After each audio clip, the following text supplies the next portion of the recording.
The mounting national debt is a tremendous threat to the future of the United States, its position in the world, our standard of living at home, and potentially our domestic tranquility. We are almost at 100% of our economy in total debt to GDP, and we have tens of trillions of dollars of unfunded obligations that are off the balance sheet. We need to start dealing with these issues before we have a debt crisis in the United States. If the so-called super committee fails, then there will be $1.2 trillion in automatic spending cuts that will take place to a subset of the discretionary budget. That really is not an acceptable outcome. We really need to start making tough choices that deal with all aspects of spending, as well as the need for comprehensive tax reform, if we want to put this country on a more prudent and sustainable path for the future.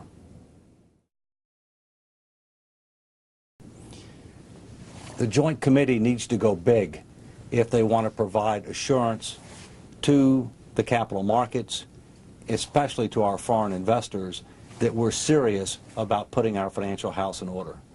I believe that the Super Committee needs to achieve at least $3 trillion in additional deficit reduction over the next 10 years in order to call S&P, because that's how much short we were as compared to what they were looking for, to hopefully reverse their downgrade, and to minimize the chance that Moody's, Fitch, and others will follow them in the future. I've done town hall meetings, business community leader events, and college campus events in 49 states in the United States. The American people get it. They're ahead of their elected leaders. They know we're living beyond our means. They know we can't grow our way out. We can't just cut our way out. We can't tax our way out. That we need to put everything on the table. Everybody needs to be at the table. And we need comprehensive and transformational reforms to our budget processes and controls, to Social Security, Medicare, Medicaid, and other health care spending, to defense and other spending, as well as comprehensive tax reform. And we need it soon, because the clock is ticking and time is not working in our favor.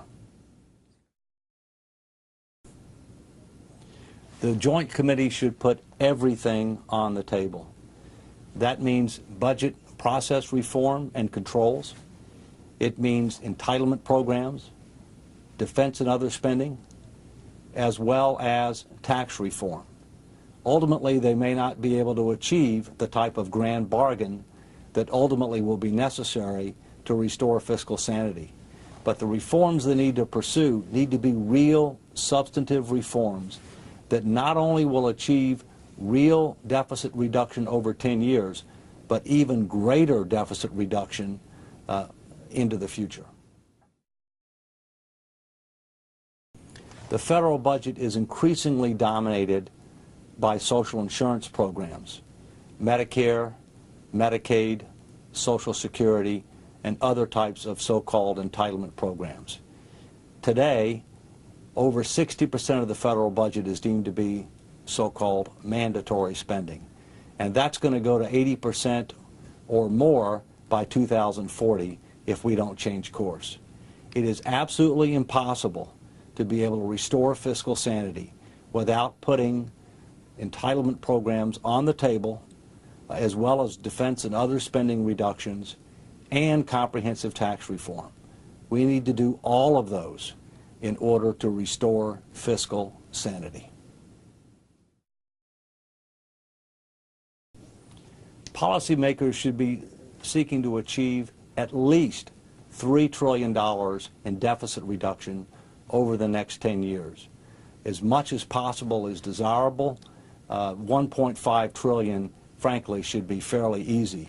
That represents less than 1% of the economy over the next 10 years, and less than a 5% reduction in future spending as compared to the current baseline. I think our political system will ultimately have to reach a comprehensive fiscal plan. The question is, will we do it in a preemptive and prudent manner and before we have a debt crisis, Or will Washington typically wait until a crisis is at our doorstep and we have to take dramatic and draconian actions in order to stabilize the markets and restore stability? I hope we choose the first path. I clearly know that's the most prudent. And the super committee's work can help us be able to make the first step in what will be a long and challenging road to restore fiscal sanity. The Comeback America initiative, which I head, recently issued the first ever country fiscal fitness index.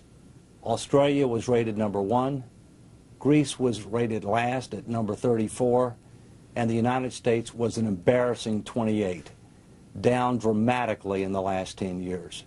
When I travel overseas, whether it be in Europe or Asia or elsewhere, the most common comment that I get from top business and political leaders about the U.S. fiscal situation and political dysfunctionality is embarrassing.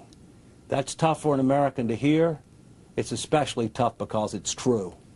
It's time that we recognize reality, tell the truth to the American people, start making tough choices before the markets force us to, because we are not exempt from a debt crisis in the United States.